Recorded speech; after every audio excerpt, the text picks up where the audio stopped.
Hi everyone, welcome back to Nuke Feed, your daily dose of internet radiation. A viral video from Beijing is sparking a major conversation about consent and harassment. A Russian female YouTuber is seen repeatedly and firmly rejecting a man's aggressive attempts to kiss her. The man, identified as Mohammed from Egypt, persists despite her clear no, asking for just one kiss and calling her sister in a manipulative plea. Her calm but firm shutdown of his advances has been viewed millions of times, with most of the internet applauding her boundary setting.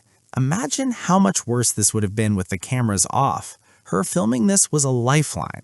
Tell him to go pyramids with his weird ass. This is peak tourist entitlement and creepiness. The way she handled that was a masterclass. Calm, firm, and she never let him rattle her. It's an uncomfortable but important clip showing that no is a complete sentence in any language and that unwanted physical advances are never acceptable. Next up, the fan who was grabbed by NFL star DK Metcalf during a sideline incident is now trying to control the narrative. In a bizarre, low-budget press conference seemingly held at a cookout, the Lions fan insisted he never used a racial slur, claiming he only used Metcalf's full government name, DK Zecharias Metcalf. He demanded Metcalf retract the accusation, stating that the fallout has led to threats against his family.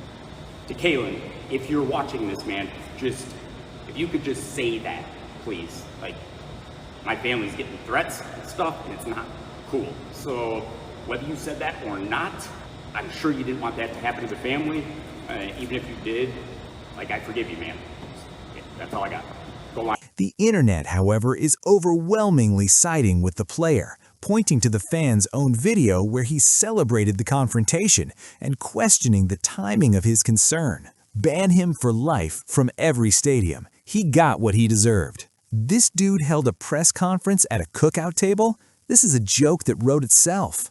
He's just mad everyone knows his name is DK now. The Streisand effect is undefeated. It's a desperate attempt at damage control that's only making the fan look more guilty in the court of public opinion.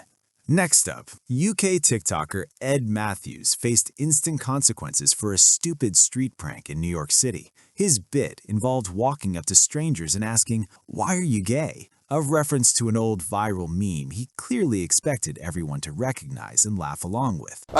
What? Excuse me, brother. Why are you gay? What? Why are you gay? Why are we good? Why do you have a camera on my Why are you gay? Can you put your camera down? But why are you gay? I'm gay. Am I gay? Why are you gay?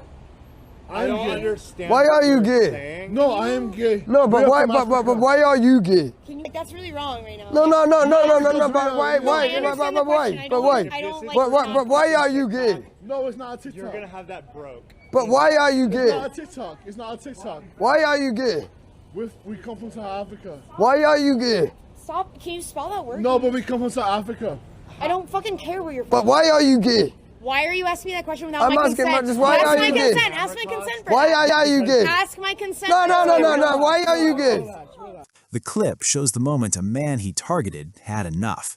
The man aggressively snatches the camera right out of Matthews' hands, leading to a tense physical confrontation. While the actual smash isn't shown, the message was clear. The prank was over, and the camera was now in the hands of a very angry New Yorker. This is so awkward because nobody gets the reference. He just looks like a homophobic idiot. It's supposed to be funny? All I see is a guy getting what he deserves for harassing strangers. His 2026 vision is looking a lot blurrier now. Maybe he'll think twice before being a public nuisance. It was a public lesson that your online jokes can have very real, very physical repercussions when no one is in on the bit. Next up, controversial streamer Nina Lin is back from her Twitch ban and immediately reigniting drama. She posted a receipt attempting to prove she paid for the Target steak she was previously accused of stealing, but the internet's detectives are calling it fake, pointing to mismatched dates and prices. In her return stream, she wore a Grinch costume and took shots at critic Asmongold. He fired back in a viral clip accusing Twitch of a double standard for banning others longer while letting her return after serious past allegations. Leah Sapienti, The receipt shows $30 stakes, but she claims she paid $10. The math isn't mathing. It's damage control, not proof. Asmongold, via clip. Twitch is racist. They give her a slap on the wrist but ban others for way less. The bias is obvious. Yoxix, she came back in a Grinch costume screaming with that voice. The unhinged energy is back, and so are the receipts that don't add up. It's a messy return that's proving her ability to generate controversy is her most reliable talent. Next up, New York Yankees star Jazz Chisholm Jr. just proposed to his girlfriend Crystal Anna Mack in a viral fairy tale setting under the Northern Lights in Finland. The clip shows her tearfully accepting after a year of dating. However, the internet is ruthlessly dissecting the union, focusing intently on her career as an online content creator with an OnlyFans presence.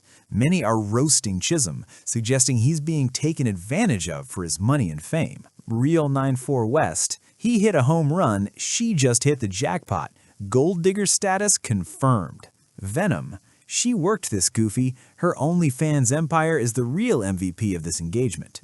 The coolest bitch, Fra, everyone calling her an OF model when she's barely even that. She's a streamer and YouTuber. The hate is just jealous. The engagement has become less about romance and more about a public debate on the merging of professional sports wealth and internet celebrity. Next up, a horrifying video series has gone viral showing a woman repeatedly assaulting her boyfriend while he films it as evidence. The woman, identified as a certified behavioral therapist, is seen slapping, hitting, and verbally berating him in their home. The victim has posted multiple clips capturing the cycle of abuse. The shocking juxtaposition of her professional credentials and her violent actions has sparked a massive outcry and debate about domestic abuse against men. The only DSC, leave her ass. He keeps going back for more, making a whole trilogy out of it. Fool me once. Thrillerilla. This is far more common than people admit. Male victims of abuse are almost always silenced or mocked. Totenhono, her board-certified behavioral science credentials mean absolutely nothing when this is how you behave at home. A monster. It's a disturbing look into a hidden side of domestic violence, proving that abusers can exist behind any facade, even one of professional help.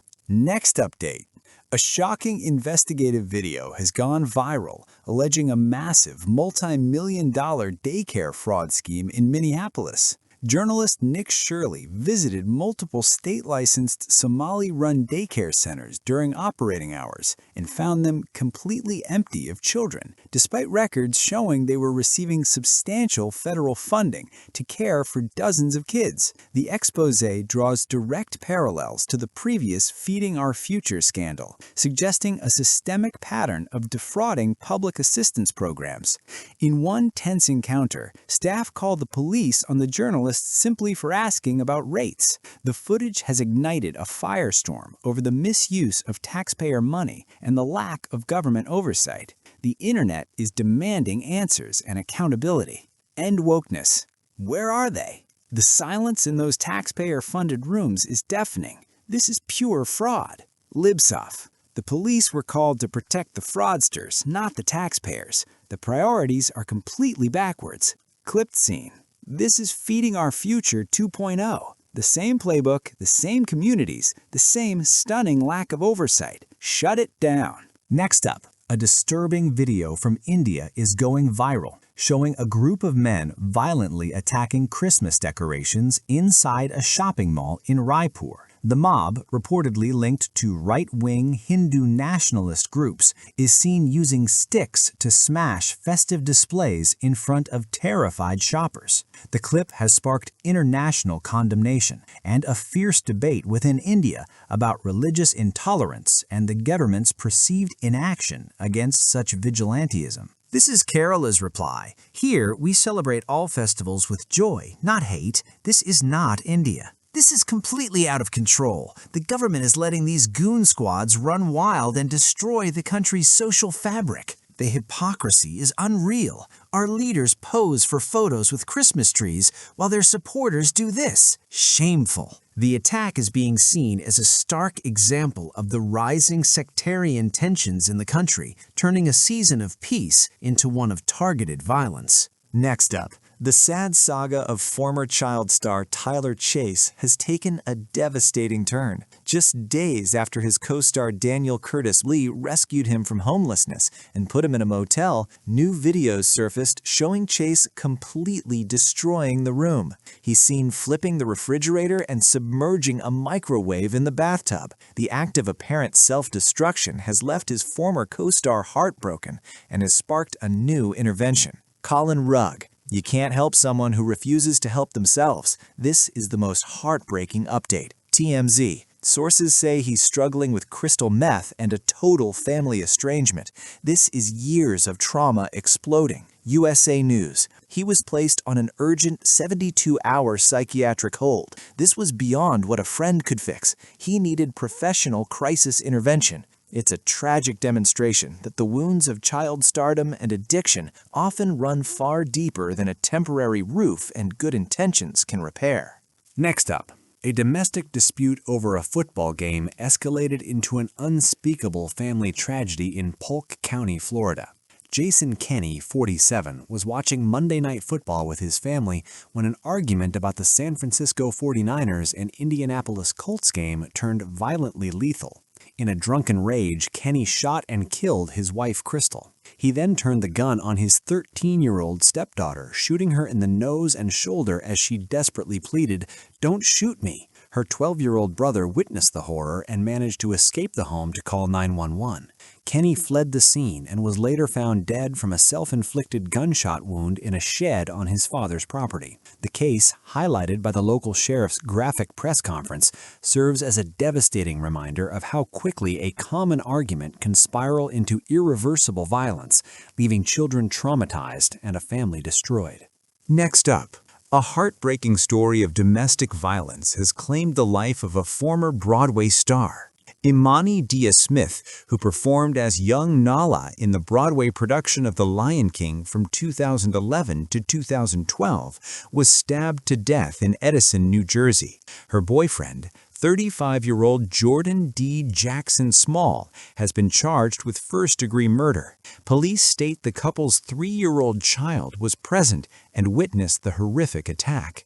The 26-year-old actress was pronounced dead at the hospital, cutting short a life that had once been filled with immense talent and promise, and leaving behind an unthinkable tragedy for her young child. Next up, Graham Walker, the departing CEO of Louisiana's Fiberbond, is creating a viral firestorm over a monumental and contentious exit bonus. After selling his company for $1.7 billion, he allocated $240 million for his 545 employees, a potential $440,000 windfall each. However, the bonus comes with a massive string attached. It's paid over 5 years. Quit or get fired before that time, and you lose every penny. The internet is fiercely divided, celebrating the act of unprecedented generosity while roasting it as a brutal golden handcuff designed to lock in labor with the promise of life-changing money they can't immediately touch.